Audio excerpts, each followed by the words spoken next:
Hello दोस्तों, मेरे YouTube channel पर आपका स्वागत है। तो चलिए कहानी शुरू करते हैं। कहानी अच्छी लगे तो प्लीज़ चैनल को लाइक और शेयर जरूर। इधर राजस्थान के जयपुर एयरपोर्ट में मृत्युंजय की जेट आकर लैंड करती है और उन लोगों के लिए जो गाड़ी आई हुई थी वो लोग उसमें बैठकर सीधा जोधपुर के लिए निकल जाते हैं। थोड़ी सी हैवी ड्राइविंग के बाद उन लोगों की गाड़ी आकर प्रताप हवेली के बाहर रुकती है और सब लोग अंदर की तरफ चले जाते हैं, जहाँ पर लिविंग हॉल में शमशेर जी की लाश सफ़ेद कपड़े में लिपटी हुई थी। वहाँ के काफ़ी सारे लोग उन्हें श्रद्धांजलि देने के लिए आए हुए थे। प्रजापति जी, उनकी पत्नी रंजना, अक्षिता, सभी लोग वहीं पर बैठे हुए थे। निर्जला शमशेर जी को देखते ही रोना शुरू कर देती है और नैना भी शमशेर जी के पास जाकर बैठ जाती है। उनका चमकता हुआ चेहरा आज पूरी तरीके से पीला पड़ चुका था। मृत्युंजय बिना किसी भाव के शमशेर जी के शव को देखते हुए प्रजापति जी के पास आकर बोला, ये सब कैसे हुआ?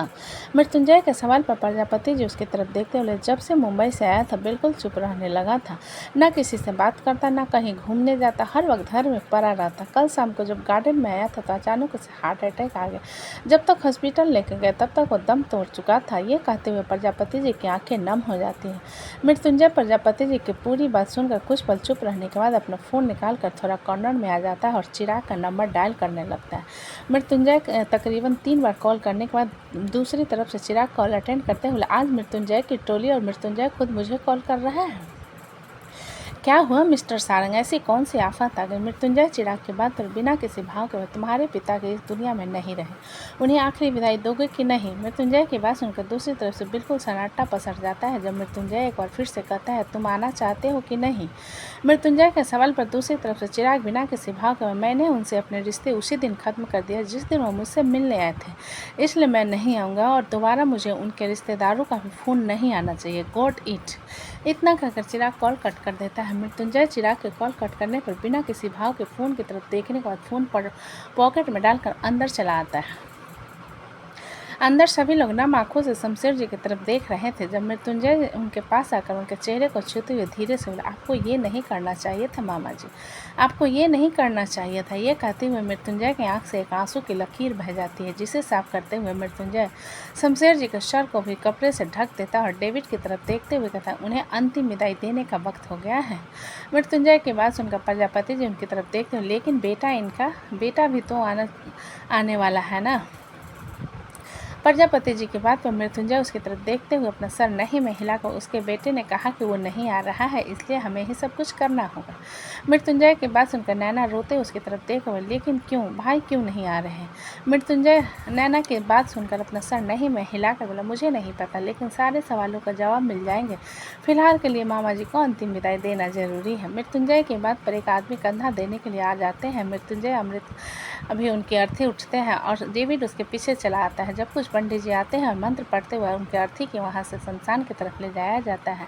नैना जाते हुए शव को देख और बुरी तरीके से रोने लगती है, जिस पर निर्जला उसके कंधे पर हाथ रख उसे शांत करवाते हुए कहती है, शांत हो जाओ नैना। नैना की बात सुन रोते हुए उसकी तरफ देख और ऐसा क्यों हुआ? कुछ दिन पहले हमसे मिलने आए थे, कितने अच्छे से बात कर रहे थे और अचानक ये सब हो गया।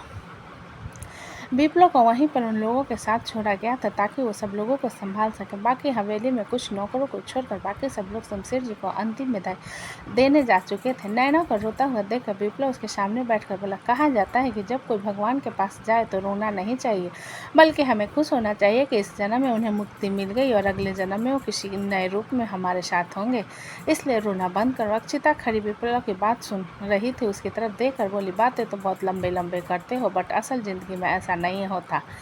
विप्लव अक्षिता की बात पर उसकी तरफ एक नज़र देखने के बाद निर्जला की तरफ देखते हुए बोला, बड़ी माँ, आपको नैना दीदी को लेकर कमरे में जाना चाहिए, वो काफ़ी रो रही है। निर्जला विप्लव की बात अपना सिर हिलाकर नैना को लेकर कमरे की तरफ चली जाती है। विप्लव वहाँ पर खड़े एक नौकर की तरफ देखते हुए कहता है, उन लोगों के लिए पानी ले जाओ। नौकर विप्लव की बात पर अपना सर हिलाकर अपने काम में लग जाता है और विप्लव रंजना जी की तरफ देखते हुए कहता है, आंटी, आपको भी रोने की ज़रूरत नहीं है। रंजना विप्लव के बाद अपना सर हिला देती है, फिर अक्षिता की तरफ देखते हुए कहती है, मानसी को बताया वो शमशेर जी से बहुत प्यार करती थी। अक्षिता रंजना के बाद अपना सिर हिलाते हुए बोले, कल रात को ही बता दिया था, कह रही थी कि उसे छुट्टी नहीं मिल रही थी। रंजना अक्षिता के बाद अपना सिर हिलाते हुए बोली, ठीक है, तुम यहीं पर रहो, मैं घर होकर आती हूँ, तब तक सब लोग वापस भी आ जाएंगे। अक्षिता रंजना जी की बात पर सुन अपना सिर हिला देती है तो रंजना वहाँ से चली जाती है। रंजना जी के जाने के बाद विप्लव अक्षिता की तरफ देखते हुए बोला, पहलवान दीदी, अक्षिता विप्लव के बाद पर उसकी तरफ घूर कर देखते हुए मारे से बात करने की कोशिश न कर छोड़ा। ये कहते हुए अक्षिता विप्लव की आंखों को घूर कर देखती है, फिर अपनी नज़रें फेर लेती है, जिसे देखकर विप्लव कन्फ्यूजन में अक्षिता से बोला, मैंने क्या किया, मुझ पर क्यों गुस्सा कर रही हो आप? अक्षिता विप्लव के सवाल पर अपने दांत पीसते हुए बोली, तू यहाँ क्या करने आया से? मामा जी को अंतिम विदाई देने, विप्लव ने जवाब, जिसे सुनकर अक्षिता विप्लव के घूरते हुए, आगे से यहाँ आने की जरूरत को नहीं। अक्षिता के बाद सुन विप्लव कन्फ्यूज, लेकिन मैंने क्या है जो आप मुझ पर इस तरीके से गुस्सा कर रही हो? अक्षिता विप्लव के बाद पर उसे पूरी तरीके से घूरते हुए बोली, थारे कारण मारी बहन बावली हो गई थी। जिसे सुन विप्लव बिना किसी भाव के अक्षिता को देखते हुए, वही सारे सवालों के जवाब तो मुझे चाहिए। आपकी उस पागल बहन से की उसकी हिम्मत कैसे हुई मेरी फीलिंग्स के साथ खेलने की? विप्लव के बाद सुन अक्षिता उसके सामने आकर उसे घूरते हुए, मारी बहन ने थारे फीलिंग के साथ कौन नहीं खेला, बल्कि तूने मारी बहन के दिल से खेला। अक्षिता के बात को सुनते विप्लव थोड़ा कंफ्यूज हो गया, मैं उससे बात भी नहीं करता था, फ्रेंडशिप तो बहुत दूर की बात है। अक्षिता विप्लव के जवाब को सुन उसे गुस्से भरी आंखों से देखते हुए, बिल्कुल सही कहा छोड़ा, बावली तुम्हारी बहन से और गांव के लोग बावले होवे से, समझदार तो तुम जैसे शहर के लोग हो गए हो।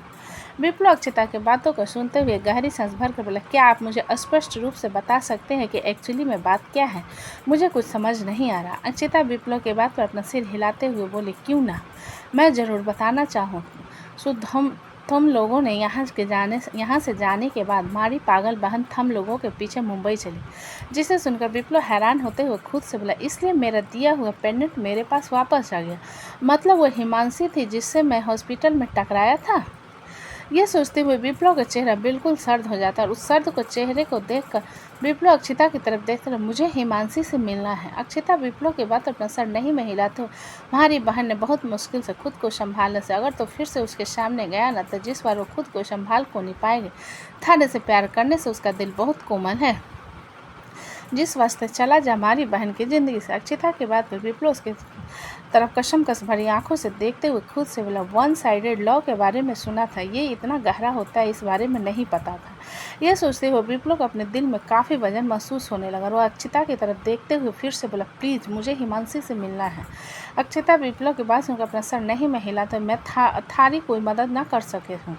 इतना कहकर अक्षिता हवेली से निकलकर अपने घर की तरफ चली जाती। विप्लव जाती हुई अक्षिता को देखकर खुद में खुद को कोसता रह जाता, फिर एकदम से लिविंग हॉल में शमशेर जी के कमरे की तरफ चला जाता है। जब विप्लव वहां पहुंचता है तो उसकी नज़र सीधा वॉल पर टंगे शमशेर जी और हिमांशी की तस्वीर पर चली जाती है। उन दोनों की तस्वीर को देखते हुए विप्लव धीमे कदमों से वॉल के पास आकर हिमांशी को फोटो को छूते, अब गुस्सा नहीं आ रहा तुम पर, बल्कि खुद को गाली देने का मन कर रहा है कि तुम जैसे बिना स्वार्थ के प्यार करने वाली लड़की को छोड़कर मैं एक चालबाज में के जाल में कैसे फंस गया।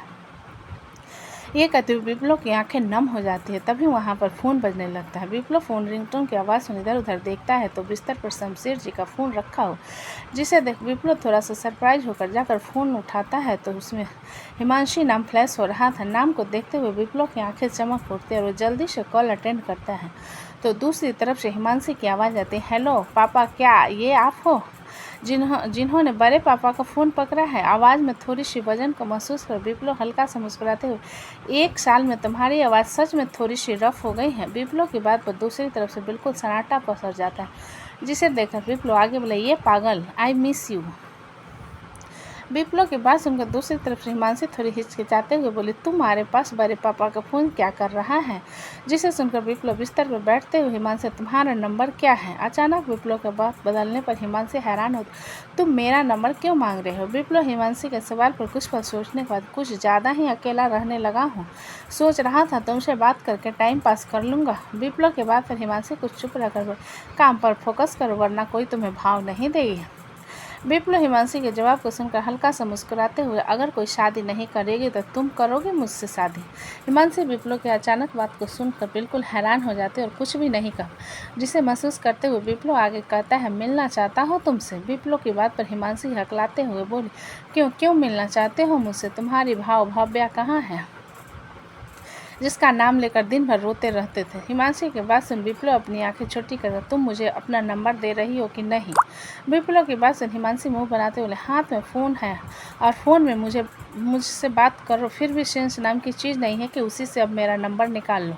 हिमांशी की बात पर विप्लव फ़ोन को कान से हटाकर एक नज़र देखने बाद गहरी सांस भरते, हाँ, मेरी इन्हीं पागलपंथियों को झेलने के लिए मुझे कोई मुझसे कम पागल चाहिए। तो बताओ मुझे कहाँ आना होगा तुमसे मिलने? हिमांशी विप्लव के बात सुनकर जल्दी से, मुझे नहीं मिलना तुमसे। विप्लव हिमांशी की बात पर बोला, अरे इडियट, मुझे तुम्हारा पेंडेंट वापस करना है जिसे तुम हॉस्पिटल में छोड़कर चली गई थी। हिमांशी विप्लव की बात पर, उसे तुम्हें वापस करने ही आई थी, मुझे नहीं चाहिए तुम्हारा कोई गिफ्ट। हिमांशी के जवाब पर विप्लव अपनी आंखें छोटी करते हुए बोला, अब तुम्हारा ज़्यादा हो रहा है, मैं कह रहा हूँ ना कि मुझे तुमसे मिलना है। हिमांशी विप्लव की बात को इग्नोर करते, मुझे तुमसे नहीं मिलना और मैं भी रख रही हूँ, मेरे क्लास का वक्त हो गया है, बाय। इतना कहकर हिमांशी बिना विप्लव के बात सुने कॉल कट कर देती है। विप्लव हिमांशी को कॉल कट करने पर फ़ोन की तरफ देखता है, जो कि एक इंटरनेशनल कॉल था जिसमें +7 लिखा हुआ था और व्हाट्सएप पर कॉल आया था, जिसे देखते हुए विप्लव अपने होठों पर तिरछी मुस्कान लगा, कब तक दूर भागोगी मुझसे मेरी पागल, अब तो तुम्हें मेरे पास ही आना होगा। ये कहते हुए विप्लव हिमांशी का नंबर अपने फ़ोन में ले लेता है और शमशेर जी की तस्वीर की तरफ देखते हुए कहता है, थैंक यू मामू, इनडायरेक्टली आपने ही मुझे बता दिया कि आपकी बेटी कहाँ है। इतना कहकर विप्लव मुस्कुराते हुए नीचे चला जाता है। इसी तरह एक दिन गुजर जाता है और मृत्युंजय शमशेर जी के अंतिम विदाई के साथ सारे दाह संस्कार का काम पूरा करके अपने परिवार के साथ वापस मुंबई चला आता है। मृत्युंजय के साथ अक्षिता भी वहां पर आई हुई थी, क्योंकि जब पता चला कि मृत्युंजय के भाई की शादी होने वाली है, प्रजापति जी ने अपनी तरफ से अक्षिता की शादी अटेंड करने के लिए भेज दिया था। महक और वैशाली माही सब लोग लंच की तैयारी में लगे हुए थे। जब अक्षिता वहाँ पर आती है, अक्षिता को देखकर वैशाली मुस्कुरा, अरे वाह पहलवान जी, आप सोई नहीं? वैशाली के बाद अक्षिता अपना सर नहीं मिलाते, तो शाम को मैं नहीं सोती, सीधा रात को सोती हूँ। जिसे सुनकर वैशाली अपना सिर हिलाते, मेहमान आना शुरू हो जाएंगे तो तुमको नींद भी नहीं आएगी। अक्षिता वैशाली के बाद पर किचन की तरफ देख, मैं कुछ मदद करूँ? अक्षिता के बाद पर वैशाली के बजाय महक उसकी तरफ देखते हुए, नहीं, सारा खाना बन चुका है। महक के बाद पर अक्षिता कुछ कहते उससे पहले वहाँ पर अव्यक्त आकर अक्षिता के साइड करते हुए बोला, मूव ओवर देयर। अक्षिता अव्यक्त को थोड़ी हैरान हो उसे अपनी गोद में उठाकर उसे देखते हुए महक से बोली, ये आपका बेटा है ना, वही जो लार निकालता रहता था, काफ़ी बड़ा हो गया है, अंग्रेजी बोलता है। महक अक्षिता के बाद अपना सिर हिलाते हुए मुस्कुरा, उसका एक छोटा भाई भी है। महक के बाद सुन अक्षिता हैरान होते बोले, क्या, ये तो खुद अभी ज़मीन से उगकर बड़ा नहीं हुआ और इसका एक और छोटा भाई, बड़ा रोमांटिक लगता है आपका पति। महक अक्षिता के बाद पर कुछ कहते उससे पहले अव्यक्त अक्षिता की गोद से उतारने की कोशिश करते हुए, मम्मा। अक्षिता अव्यक्त की हड़बड़ी पर उसे ठीक से पकड़ते हुए, बेटा ठीक से रहो, तुम्हें खा नहीं जाऊंगी मैं, वरना गिर जाओगे। अव्यक्त अक्षिता के बात को इग्नोर करते हुए अपना हाथ की तरफ बढ़ाकर बोला, मम्मा। महक अव्यक्त की बात पर उसे अपनी गोद में उठाते हुए अक्षिता से बोली, इसकी आदत अभी भी वही है, जिसे नहीं जानता उसके पास नहीं जाता जल्दी से। अक्षिता महक की बात सुनकर अपना सिर हिलाकर वैशाली की तरफ देखते हुए, चलिए मैं लंच लगाने में मदद करती हूँ। अक्षिता की बात पर सभी अपना सिर हिला देते हैं और अक्षिता उन लोगों की मदद करती है। लंच लगाने में सब लोग कुछ देर बाद डाइनिंग टेबल पर बैठे हुए थे, लेकिन मृत्युंजय वहाँ से गायब था। मृत्युंजय को गायब देखकर राजेंद्र जी महक की तरफ देखते हुए, महक, क्या तुम्हें पता है बेटा जय कहाँ है? महक राजेंद्र जी के बाद सुन अपना सर नहीं में हिलाते बोले, मुझे नहीं पता पापा, उन्होंने मुझे बताया भी नहीं कि वह कहाँ जा रहे हैं। रचना महक की बात पर राजेंद्र जी की तरफ देखते हुए बोली, जय को कोई काम आ गया होगा भैया, हम सभी लोग लंच करना चाहिए। रचना की बात सुनकर सभी अपना सिर हिलाकर लंच कंटिन्यू करने लगे, लेकिन महक के दिमाग में बस मृत्युंजय चल रहा था। चिराग का पेंट हाउस। चिराग अपनी सीट पर बैठा लंच कर रहा था, उसके सामने वाली सीट पर प्रथा चुपचाप बैठे अपना लंच कर रही थी, जब बाहर 2 गाड़ियाँ एक साथ आकर रुकी और मृत्युंजय डेविड उसे बाहर निकले। दोनों एक दूसरे को एक नज़र देखने के बाद सीधा अपने कदम अंदर की तरफ बढ़ा देते हैं। मृत्युंजय अंदर आकर चिराग की तरफ देखते हुए ताली बजाते हुए बोले, क्या बात है, बाप के दाह संस्कार में आ भी नहीं पाया और यहाँ पर 56 भोग लगाए जा रहे हैं। मृत्युंजय की बात सुन चिराग अपने किसी भाव से उसे देखने लगा। वहीं प्रथा को एक्सप्रेशन ऐसे जैसे उसके सिर पर किसी ने ठंडा पानी डाल दिया और वह हैरानी से मृत्युंजय की तरफ देखने लगी। मृत्युंजय चिराग के बिना किसी भाव के चेहरे को देखते उसके सामने आकर, अच्छे से खाओ, तुम्हें बहुत अच्छे से जिंदा रहना है। जब तक तुम्हारी खुद की औलाद तुम्हारे साथ हो हरकत नहीं करती। जो तुमने अपने पापा के साथ किया, मार डाला ना तुमने उन्होंने। चिराग मृत्युंजय की बात पर अपनी आंखें चढ़ाते हुए उसकी तरफ देख, रियली? तो एक बात सुनिए, उन्हें ऐसी मौत मिली है कि उन्हें अपने खुद के बेटे के हाथ का गंगाजल नसीब नहीं हुआ, और यही डिजर्व। चिराग अभी कह रहा था जब उसके गाल पर एक झन्नटेदार थप्पड़ मृत्युंजय रसीद देता है। मृत्युंजय के अचानक थप्पड़ मारने पर चिराग के साथ वहां पर खड़े सब लोग हैरानी से उसकी तरफ देखने लगे। जब मृत्युंजय एकदम से चिराग के कॉलर को पकड़कर अपने दांत पीसते बोले, डिजर्व तो तू नहीं करता कमीने मेरे मामा जी का प्यार, बल्कि मुझे तो सच में उन पर दया आती है कि तुझ जैसे एक घटिया और नीच जैसे लड़के को कैसे उन्होंने जन्म दिया। जिसे देखकर और सुनकर चिराग एकदम से मृत्युंजय के हाथ को अपने कॉलर से झटका कर उसे पीछे धक्का दे कुर्सी से खड़ा होते हुए, don't cross your limits mister Sarang, वरना हाथ उठाना मुझे भी आता है। मृत्युंजय चिराग के बाद अपना सिर हिलाते हुए बोला, क्यों नहीं, जब सही बात दिल पर लगती है अक्सर लोगों को खून जल जाता है। और जिस पिता से तुम इसलिए नफरत करते थे कि उन्होंने तुम्हें छोड़ दिया, तो सुनो, मेरे मामा जी ने नहीं छोड़ा था तुम लोगों को। वो तुम्हारी माँ थी जिन्होंने हर वक्त हर कोशिश की तुम दोनों को अपने पिता से दूर करने की, क्योंकि उनका चक्कर कहीं और चल रहा था। लेकिन फिर भी तुम लोगों के कारण मेरे मामा जी हमेशा अकेले रहे, और जिनकी मौत की हर वक्त तुम मेरे मामा जी को ताने मारते थे ना, वो उससे भी ज़्यादा घटिया मौत डिजर्व करती थी, क्योंकि एक स्लॉट थी। मृत्युंजय के इतना कहते ही चिराग उसे मारने के लिए हाथ ऊपर करता है, जिसमें मृत्युंजय उसके हाथ को पकड़ उसे धक्का देते हुए कहता है, क्यों आज अपनी माँ की करतूत सामने आ रही है तो शर्म आ रही है खुद में? चिराग मृत्युंजय की बात पर गुस्से से चिल्लाते, तुम झूठ बोल रहे हो अपने मामा जी को डिफेंड करने के लिए, तुम मेरी माँ को कैरेक्टर पर सवाल उठा रहे हो।